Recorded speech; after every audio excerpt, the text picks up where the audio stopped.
Good morning. Today we are interviewing Margo Huver. My name is Denise Wachowski. She is the author of The Face in My Window. Hi, Margo.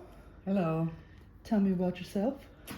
Well, I'm a distinguished 83-year-old woman that wrote my first book in 2018. That was quite a while ago. And You want to talk about maybe what inspired you to write your book well, before you tell about it? okay. Number one, it's a true story. And I've told this story around campfires in Pentwater for 45 years, at least, maybe longer. 4 generations of friends. And every year they want to hear it again. They love the story. And every year they want me to write a book. And up till that time, 2017, 2013, I really wanted to, but I didn't feel like I was qualified to write a book. I've never gone to college. I really didn't like English as a student. This book is a true story, my story, and that's in my head. It'll never come out. I can't forget it. And you and Janet wrote this book. How did you meet Janet, and how did that inspire you to get your book going? Well, that was, again, that's another little twist of fate, or coincidence, or whatever you can put it to, but it was very unusual. It was at a special dedication to my son-in-law. He was a very high corporate McDonald executive, and this company was one of his suppliers. And they wanted to thank him so much for what he did for their company. And they were building a new training facility, and they named it after Steve. And you ended up at a table with Janet? 3 times. They put on 3 dinners. They made, they invited the entire family. I think 19 of us went to this dedication. They rented a beautiful guest house on a very famous country club in Pennsylvania, and picked us all up at the airport. They offered to pay our plane fare. We wouldn't let them do that. But anyway, they had 3 separate meals arranged for us. And every meal, it just so happened it was seat wherever you want. And Janet ended up sitting next to me. So finally, at the last, the luncheon that they entertained us with, Janet, we talked, we got to know each other a little bit, and she said something about she had written 2 books, 2 educational books with someone else. It was a partnership. And I said, oh, someday I'm going to write a book. I said, I've got it all right up here in my head. I know it, but I don't feel confident. She said, Margo, tell me, what's your story about? So I started to tell her little bits, and I didn't realize the people that sat across the table from us were listening. Anyway, I'm telling her the story, and I got to a real scary part, and she said, Margo, who was this stalker? I said, well, he was somebody infamous, famous, but not in a good way. And she said, who was he? Was he Jerry Ford? Or she named all the people in Michigan. No. And she says, describe him. So I described him. Dark hair, big nose, lots of black hair, beady black eyes. She said his name. And I said, yes. And you guys hit it off, huh? She screamed. We're at this luncheon. The room is bigger than this room. Big. Horseshoe thing around the whole room. Anne's way at the front. My daughter's is at the front head table. Steve's mother and dad and sisters are over top left. I just chose to sit on the edge, the far edge of the left side. Janet screamed. The people across the table, oh, they're screaming. Hands up. My daughter's laughing. The in-laws are laughing because they know I probably told her my story. And I did. Anyway, Janet said, Margo, you have the story. I can write. I says, you want to do it? I said, I can't pay you anything, but I said, I'll split the whole book with you. You'll get half of whatever I make. Okay. Sounds like it was meant to be. Yeah. Do you want to explain a little bit what your story is about? Well, it's about, I was back in 1966, winter, January, 6 inches of snow, big full moon, cold. My husband called home. He worked nights, and he worked days for himself, starting a new business. And we had 4 little ones, 4 children under 5 years old. The baby was not a year. And so I was like a widow, but not really. I still had a husband, but he just wasn't around. And anyway, he called me from work and said he had to go back to the shop. He needed to finish a job by morning and deliver him at 8:00 a.m. So he says, would you make me a couple sandwiches and a pot of coffee? Sure. So I went in the kitchen, made the sandwiches, pot of coffee, all ready for him. He came home, picked up the sandwiches, pot of coffee, kissed me goodbye, and he said, Margo, would you care if I took our chipper with me? I said, I don't care. I said, it's spooky out there. So off he went. I went in the kitchen, cleaned up the dishes and did some munchkin, and came out to the little den, family room, toy room, sat on the couch, and ate my sandwich. I thought, oh, I just got to chill. So I reached over and pulled, I was crocheting a rug for the hardwood floor and covered up my legs and looked up, and when I bent over to get the rug, the crack in the curtain was white. When I came back, the crack in the curtain was black. The house across the way was white. That's what you could see.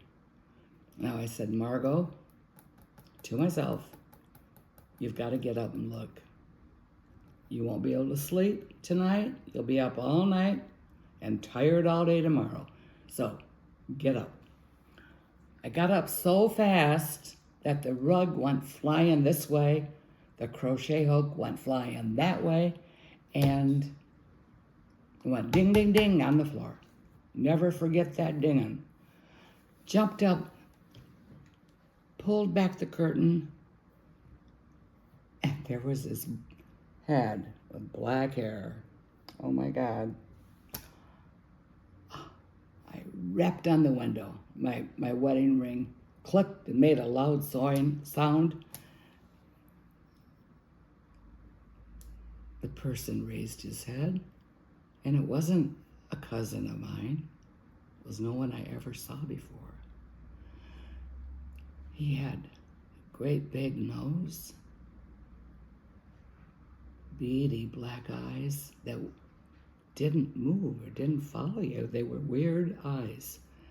And nice white starched shirt, pressed, no wrinkles, and a golf jacket, like a crazy summer jacket. Not for winter. You didn't belong in the winter. Anyway, I kept repping and kept screaming till I had no voice. I couldn't even talk. And he didn't move? He hadn't moved. Not a muscle. Didn't move nothing. I kept pounding. Finally, he started to turn. Slow motion. Turn towards the front driveway. So, I thought, I'm over here on this window. I'm going to go to this window right here and see which way he went so I can tell the police when I call them. So I got to the window, pulled the curtain back, and he turned right around like he could hear that little cotton curtain moving, turned right back in and stared right at me. That awful slow stare. Oh my God. I hit the floor and couldn't get up. I pulled the phone down, I dialed 911, told him I needed the police, and then I called my neighbor, Chris. And Chris came over real quick. Now it's already almost 1 o'clock a.m. I'm sure she had been sleeping for hours. So anyway, she came over, and we sat in the dark living room waiting for the police. Finally he came, parked out in front, going the wrong way, and I got up and let him in, or opened the door. He never even wanted to come in. I told him where the window was. He never went to look, and told him how scared I was. He said, lady, you probably scared him more than he scared you. I don't think so. He scared me plenty. Right, and he didn't run away when you seen him like most people normally would. Right. He just sat Right. there. That's weird. Any window peeker type person would have ran. He didn't move. It was like he was in a trance. Anyway, that was the first of my episodes with, I called him the stalker. He bothered me 4.5 months. Made my life terrible. What do you want someone that's interested in reading or purchasing your book to know? To know, the book consists of 3 parts. The first 2 parts are true, my true story. The picture on the house on the pig and my book is the actual house where it happened.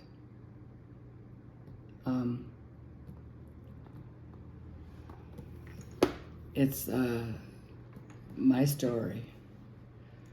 So it's true crime, and it happened in Michigan. In Michigan, and it's happened in the 1966. So there's plenty of retirees and mystery lovers that will love the book. And how they treated women back then. The police, right? The police, yeah. And I think they thought I was just lonesome and wanted company. No. I have plenty of friends and plenty of company. So no, that wasn't it. How has sharing your story helped you since this has happened? Well, it's made me relax a lot. So in the book, the first two parts are true stories. Only thing that's been changed at all is when Janet came in, she thought Chris needed to come over wearing a yellow bathrobe instead of just a bathrobe. And my old neighbor, Mrs. Sweeney, had blue hair and blue beads. Now, part 3 is my research, because when I seen this guy's picture on television one night being arrested for trial, my research comparing what I knew and what happened to me in 66 compared to what was found. You found out who it was. And I found out who he was. I compared his height to the height on my window. I compared, I had read he had been in Michigan the fall before he came to my house. The treatment of some college students, so many things that changed my mind about the stalker that I really detested. Changed to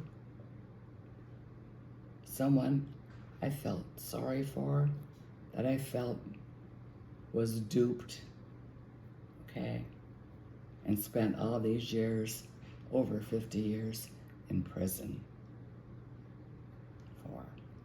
So it's very interesting, and I found out that the son of the person that was killed, assassinated, went to the prison and met with this guy, and he came out.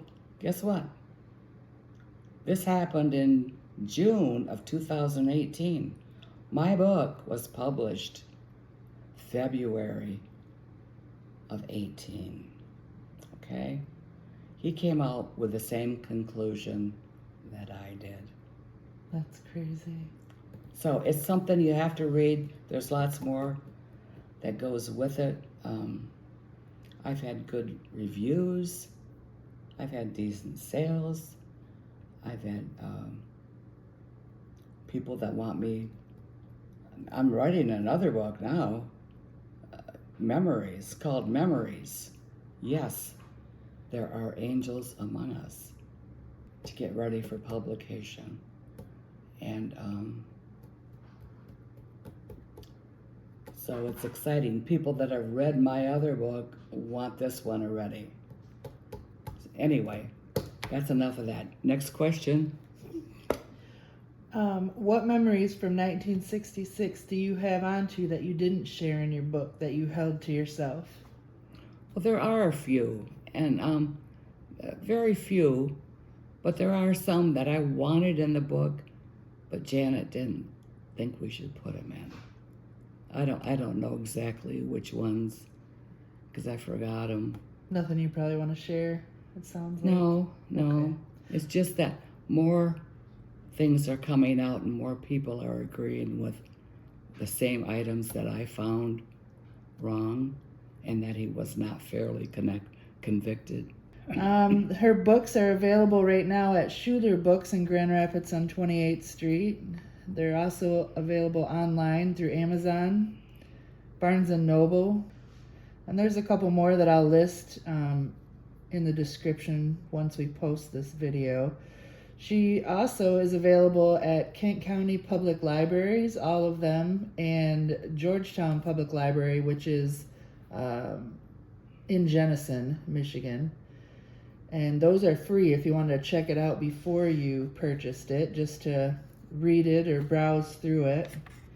And I believe that's it so far. So if you end up reading this book, or you plan on buying a copy for yourself, and you have any questions you want to ask Margo, go ahead and leave a comment, and Margo will keep checking back and answer any questions you have. So look forward to posting the links and whatnot. And anything else, Margo, you'd like to say? I would like to say one thing. That if anybody happens to belong to a book club and they would like to use this book as their study for that month or that time, I would be happy to come to the very last meeting and sign all the books and answer any questions. Oh, with the stipulation that you are from Michigan. So that's for maybe local book clubs. Local, yeah. Here around Grand Rapids and surrounding areas. I'm sure if you reached out to her and you had some other offer that you wanted her to go somewhere, you can reach her on the email, which I'll also link below. Good. Anything else? Nope. And some distances I can go to. There you go.